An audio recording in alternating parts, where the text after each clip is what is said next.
Okay, so Rebecca here, And Michelle. and today's episode is going to take a departure from our normal sarcastic, crude humor that we typically have had in the past 5 episodes. And today we're going to discuss uh, basically trauma, some of the things that have occurred in our lifetimes that have had a significant impact on the people we are nowadays. And this really came about due to a death in our family last week. And this isn't this is not the first death in our family that has occurred with someone who we do not have a relationship with. It's actually kind of strange to have people in your family pass away that you really don't even communicate with or talk to. And we really just started thinking heavily about our childhood, our lives in general, and we're kind of on a path to healing, self discovery, trying to move forward from things that have happened in our past as children, the hands that we were dealt, not any choice of our own. And the first thing I want to say is that trauma in general, the definition of trauma is a distressing or deeply disturbing experience that happens. And that doesn't just mean it has to be a death.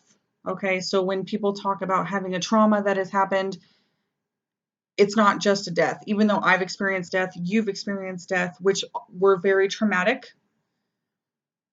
Some of the things that happened during our childhood were traumatic. And as a result, when I volunteered for the trauma intervention program, one of the most incredible ideas was in the immediate moments following a traumatic event, it's really imperative that there are certain people around you to help you make phone calls, figure things out, notify people. Basically, you're there as a way to help the person so when they replay that tape in their head over and over and over and they relive that experience, it's not so bad because they had someone there who was helpful. Okay. And when you and I think back to things in life, we did not have that.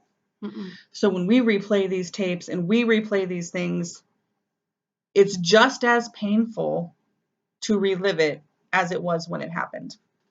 Right. And we are not going to name names, and we're not going to what do I want to say?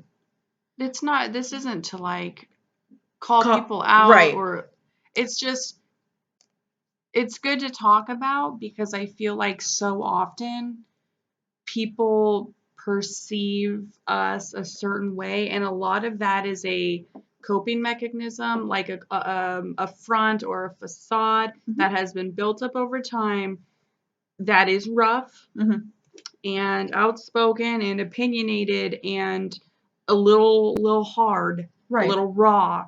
And I think it's really good to just explain some of that because as I get older, I cannot carry guilt and blame for things that I had no control over in my life. And I constantly every day struggle with, well, why doesn't so and so like me? Why does my own flesh and blood hate me? Why didn't I have this? And it's a lot of why me? It's a lot of like, I'm feeling sorry for myself. And as I get older, I don't want to feel sorry for myself. I wish that somebody else had felt sorry enough to help. Right. But that didn't happen. And so it's like you've got to get to a point where your trauma doesn't define you anymore. Right. You either go the path of, I suffered this thing, so therefore I am, or I suffered this thing and therefore I'm not.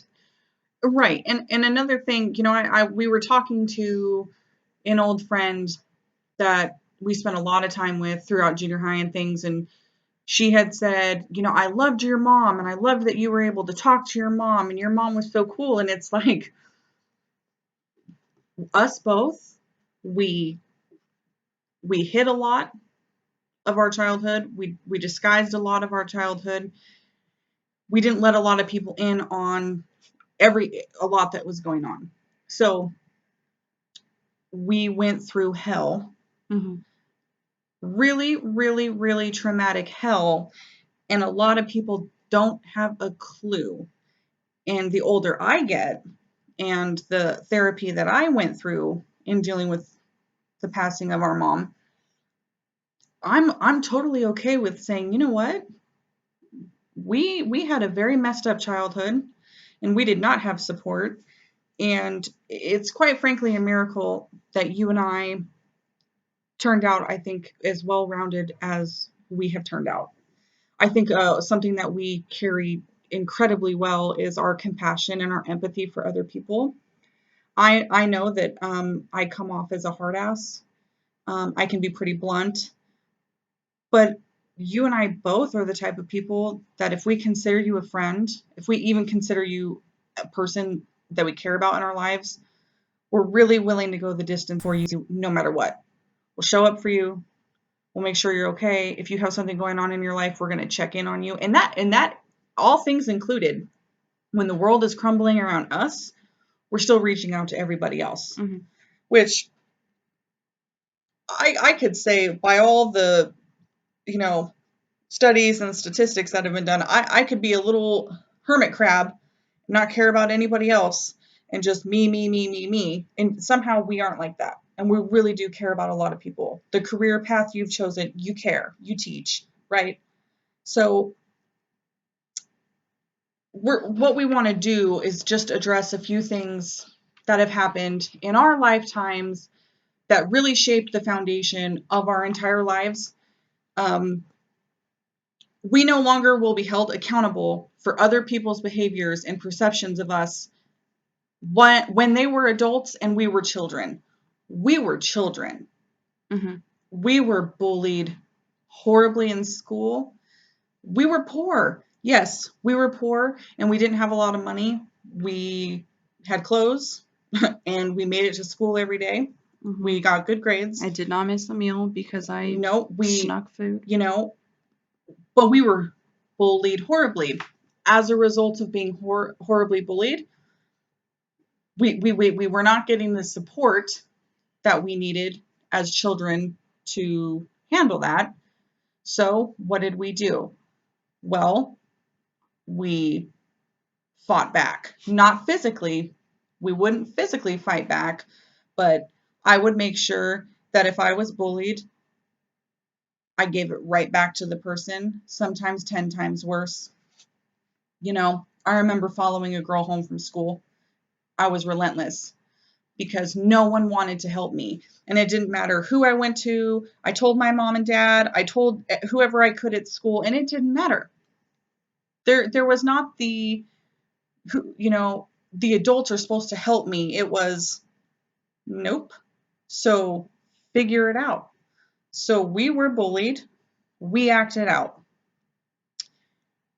We acted out in such a way, even though we didn't have a good foundation, even though there was a lot of really bad stuff going on at home, that a vice principal in junior high pulled us into his office and he said, based on, this is going to be out of context, based on the behaviors that we were exhibiting, people like us were the type of people that would have been put in gas chambers. To your recollection, that's kind of how that conversation went. Mm-hmm. I mean, you had an adult looking at two girls who were bullied day in and day out, and this is the support we received. Whenever we were being bullied and we acted out, it instantly became, these were the nicknames we were given in junior high, and this is not an exaggeration, and I didn't even understand what these meant until way later in life. The Terror Twins, right? the terrorist twins, the twin bitches. I'm sure those are the ones that stick out to me, because it was always the twins are ganging up on us. Mm-hmm. The twins did this. The twins did that. And the whole time, the twins are screaming out for help. Somebody help us. I just think we're really fortunate. I mean, that I had you. I'm super fortunate that I had you. Yeah, if I didn't have a twin, I honestly don't know where we'd be. I'm not sure I would be alive. Correct. There were some pretty dark days, and I was fortunate enough to have a twin sister to be there. Mhm. And this isn't like the kind of shit that I did in junior high. I mean, when I lashed out at people, it was not okay. It was not wasn't. appropriate. The behavior was not okay. And and I look at it now, if kids, as working in a junior high, if I saw kids doing, I mean, those kids would be talked about in meetings, like that kind of stuff. But then when we talk about it in the meetings, we say something is going on. Right. It's not, well, she did this, she's wrong. I mean, there's something going on. Right. And so I try really hard. My why in my job is to be the adult that I needed, and really think about what's going on here.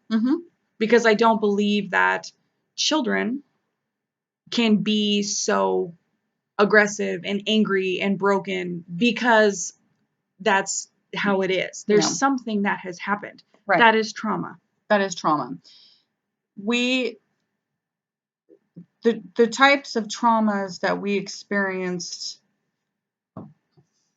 well, number one, when we were 5 years old and we were kicked out of the house by our own mother. She packed our little suitcases and threw us out on the street. That is a very vivid memory in my mind. And quite frankly, it's a devastating one. And when I went through therapy, I did exposure therapy, and I started here. I started with those two little girls being thrown out of their house with suitcases, knowing literally nothing of the world except we had done something wrong. Here's the really sad thing about that. To this day, when I text someone or message someone and they ignore me, the first thing I say is, well, what did I do wrong? When my coworkers are frustrated or in a bad mood or have something going on and they're taking it out in my general vicinity, I go home from work, I sit there and I think, oh, I must have done something.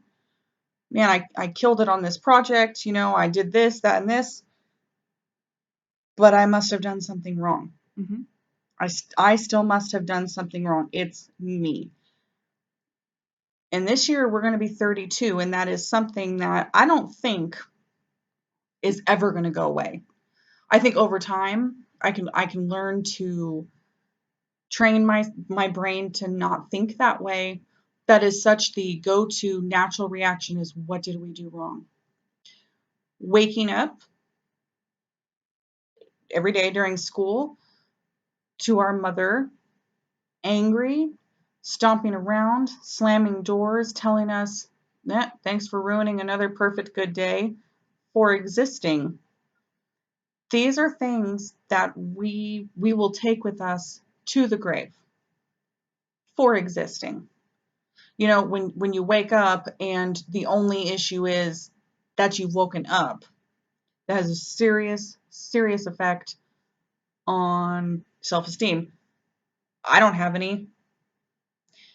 It has a serious effect on your outlook on your self-worth, what you're capable of, what you're not capable of. The things that you do that are awesome, you second guess them. Art that I've done, that art that's pretty cool. Is it that good? These things, these little things that have happened that have seriously had these negative effects on us, and this death of this family member, this is really, really super devastating. Well, here's something. It's devastating because I don't know how to feel about it. And I don't know how to feel if I should be upset, if I shouldn't be upset, because, I had a falling out with somebody years ago, and some really, really, really awful things were said about me. And again, I mean, at 21, this happened when I was 21. I'm an adult at this point in time, and some really awful things are being said about me by my own mom, by my own family members, that are not true. Michelle's being called, and she's in California, and just, really awful stuff. And no level-headed adult said anything. Mm-mm. No level-headed adult said, whoa, whoa, whoa, whoa, whoa, this is not normal. Whoa, whoa, whoa, whoa, whoa. Why would you talk about Rebecca that way? No level-headed human being. What was said was, we're just not going to talk about it. And we didn't. And we didn't. And I did that because, again, number one, I was told we're not going to talk about it. And number two, deep down inside, even though I knew this was happening and it wasn't okay, you know what I did? Well, I must have done something. It's someone could be standing in front of me saying, dude, you just went to that bank and you just robbed it and you shot someone in the process. I know that's not true. I know that would never happen. You know what I'm going to do, though? Somewhere in my mind, I'm going to be like, did I do that? You know what I mean? It's so engraved into my brain to second guess me all the time. And these are the things that we are trying to, through writing it down, through discussing it, we've really been taking long walks. We've really been going back into the memory bank, and we've really been trying to process these moments, bit by bit, to say, these are the things that happened to us. It was not okay. It was not normal. We did not get the support that we needed. However, we can support other people. You support kids, your alternative high school kids. You can see similarities or issues they're having, and you can identify and you can say, I know, I understand. It is partly them, right? They have a bad attitude and they're doing stupid stuff. I know it's you, but why? But why?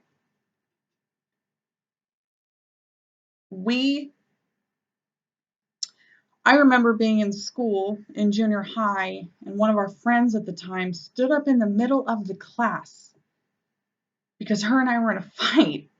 And she stood up in the middle of the class and said, "Your mom deals drugs." The whole class went silent. Nothing happened. Yeah, that would have been a terrific time for adult intervention to say,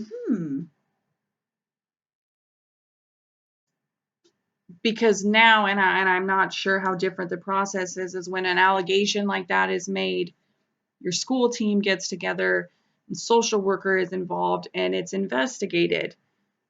Mm-hmm. And the thing is we lived it, 24 hours a day, 7 days a week. We knew it, and everybody knew it, mm-hmm. and nobody did anything. But it was thrown in our face like that was our fault. Like, right. Oh, well, so and so, my mom went in your bathroom or your parents' bathroom and opened the medicine cabinet and found all the drugs and took some. Well, shame on your mom. No, it's because your mom's a drug addict. I mean, it's like, what? There's no accountability. Like, right. I had nothing to do with it. Right. I was not my mother. Correct. And we still aren't, by the way. No. And some other the choices our mother made had nothing to do with us. We were kids.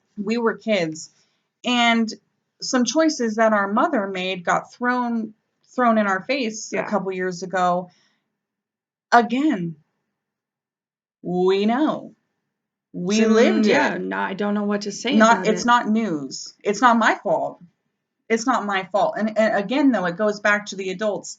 If you knew this was happening, right, what did you say about it? What did you do about it? What did you do about it? Instead, we as children and adolescents were blamed for that. That's not to say that we didn't have some really, really, really wonderful adults that helped try to nurture some things in us. Totally. Yeah, there's some teachers. Dr. Mooney, my 10th grade English teacher, never forget him. Miss Solberg, 12th grade English. Solberg, never forget her. Stubblefield, math. Stubblefield, math. Heath. Yo, absolutely. You know, Lynan and Heath. You know, Barber, our counsel, pretty much the staff at Boise High in general. Really, really super helped try to at least encourage good things when there weren't a lot of good things, which is really cool. And when we think back to high school, like we always talk about the same group of teachers. Like, oh man, if I go back, blah blah blah. It's not like, oh man, if I could go back, I would not date who I dated. It's like, dude Stolberg, same, 100%. You know, the stories that Miss Solberg told us, real life stories. Larry Stamps, Latin teacher. You know, when the day before we graduated, invited us over, had breakfast. I mean, just and another thing about this though is that the life that we lived, we were so far beyond in our years that it's no wonder the only people we get along with are 50 and older. Right. I mean, we don't have a lot of peers and friends our age. We really get along with older people who have experienced life. Yeah. Which is really interesting in itself. You know, so this really got us thinking, you know, her passing away. In the end, I hope that she's at peace, and her family, you know, grieves her loss, but can remember all the good things, because there were good things. And just like, you know, there were great things. There were great things. And our mom, there were great things. You know, people point out good things about our mom all the time. And that's not a lie. There were good things. And I'm really super grateful that other people can share in that. You know, but try to look beyond someone's shell, okay? So when we get on the podcast and we're ranting and raving and we're going, you know, on and on and on, and we might be crap talking a group of people or whatever, that it's not malicious, and we're not trying to genuinely hurt people with our words, but try to look beyond that. If I'm having a bad day or if something's going on, look beyond that. You know, something I've been told my whole life is, dude, why do you always look so pissed off? Well, number one, I'm not. You know, if I'm concentrating on something, I'm not going to just be smiling like an idiot. But, you know, there's always something going on with somebody all the time, no matter what, whether it's good, bad, indifferent. Somebody's got a story. Someone's going through something. I don't care if it's big, small, whatever. Everybody has something. So I try to evaluate things every day. It's like at work. If someone seems a little off, I'm trying to evaluate, okay, what's going on at their house? After I say, of course, what did I do? You know, I just think that it's a really good idea for everybody to think, what is that person going through? What has that person gone through? You know, before it's... Yeah, I have an example. Okay. Every year I coach, and I always tell my girls, I am not mad at you. What sport? Basketball and volleyball. Okay. And I tell them, I am not mad at you, because the misconception about me is that I'm mad. And the thing is I think so much, my brain never stops, and so I'm always thinking, and I'm always in my head. I'm in my head while I'm even doing things. And you can see it on my face. I'm not mad. So I tell the kids, listen, I am not mad at you. I am very passionate. I have high expectations and I yell because I get excited. I'm not mad. And I think that's a really sad thing to have to justify or preface or, or explain about myself, a fear of parent backlash or hurting people's feelings. Like, don't worry, I'm not mad at you. I mean, if I'm mad, people know it. I mean, because it goes from 0 to 60 and then I can't control it. But I'm not, and it's just like, that's another thing of always trying, don't be upset because I'm not upset. I'm making this face, but it's not you, it's me. But please don't be mad at me for it. It's always explaining. I explain everything. It's the exhaustion of explaining your existence. Yes. Which, oh my goodness, if people knew, we struggle with sleep. You and I really struggle with sleep. And it's really unfortunate. I struggle with nightmares. It happens every couple months. I will have a spell a week long of really, really, really awful nightmares. I know where it stems from. And I thought it would end with therapy, and it doesn't. So even with lack of sleep and reliving, some things, I'm not angry. I show up, I go to work, I'm ready to try, I'm ready to learn, I ask clarifying questions, I try to do my best.